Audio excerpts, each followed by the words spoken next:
ದಿನಗಳಲ್ಲಿ ಹೆಚ್ಚಾಗಿದ್ದು ವಿಮಾನ ಪ್ರಯಾಣ ಸೇಫಾ ಅನ್ನೋ ಅನುಮಾನ ಹುಟ್ಟುಹಾಕಿದೆ.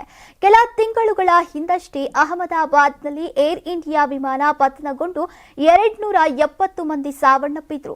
ಇದೀಗ ಅಮೆರಿಕಾದಲ್ಲಿ ವಿಮಾನ ದುರಂತವೊಂದು ಕೂದಲೆಳೆಯ ಅಂತರದಲ್ಲಿ ತಪ್ಪಿದೆ. ಟೇಕ್ ಆಫ್ ಆಗುವಾಗ ಅಮೆರಿಕನ್ ಏರ್ಲೈನ್ಸ್ ವಿಮಾನದಲ್ಲಿ ಬೆಂಕಿ ಕಾಣಿಸಿಕೊಂಡಿದೆ. ಅಮೆರಿಕದ ಡೆನ್ವರ್ ಅಂತಾರಾಷ್ಟ್ರೀಯ ವಿಮಾನದಲ್ಲಿ ಘಟನೆ ಸಂಭವಿಸಿದೆ.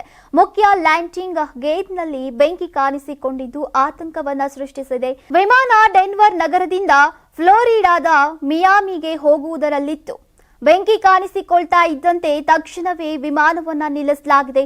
ಎಲ್ಲ 173 ಪ್ರಯಾಣಿಕರನ್ನ ತುರ್ತು ಸ್ಯೂಟ್ ಮೂಲಕ ಸುರಕ್ಷಿತವಾಗಿ ಕೆಳಗಿಳಿಸಲಾಗಿದೆ.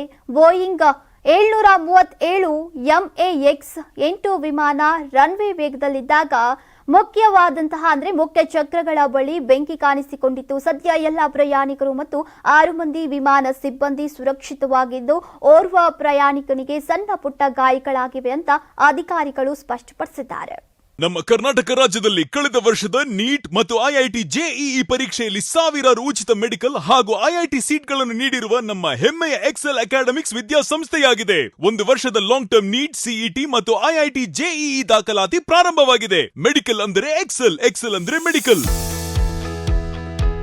ನಾನು 86 kg ಇದ್ದವಳು 71 kg ಬಂದಿದ್ದೀನಿ. ವಯಸ್ಸಾದ್ಮೇಲೆ ಸ್ಮಾರ್ಟ್ ಆಗಿ ಕಾಣ್ತೀರ ಅಂದ್ರೆ ಜಿನ್ನಿ. 126 kg ವೇಟ್ ಇದೆ. ನಾವು ಈಗ 114 kg ಲೆಕ್ಕ ಬಂದಿದ್ದೀವಿ. ಯಾವುದೇ ಸೈಡ್ ಎಫೆಕ್ಟ್ ಆಗಿಲ್ಲ. 84 ರಿಂದ 50 kg ಬಂದೆ. ಆಮೇಲೆ ಸಣ್ಣಗೆ ಫಿಟ್ ಆಗಿದ್ದೀನಿ. ಅದಕ್ಕೆ ನಾನು ಯೂಸ್ ಮಾಡ್ತಾ ಇರೋದು ಜೀನಿ ಸ್ಲಿಮ್.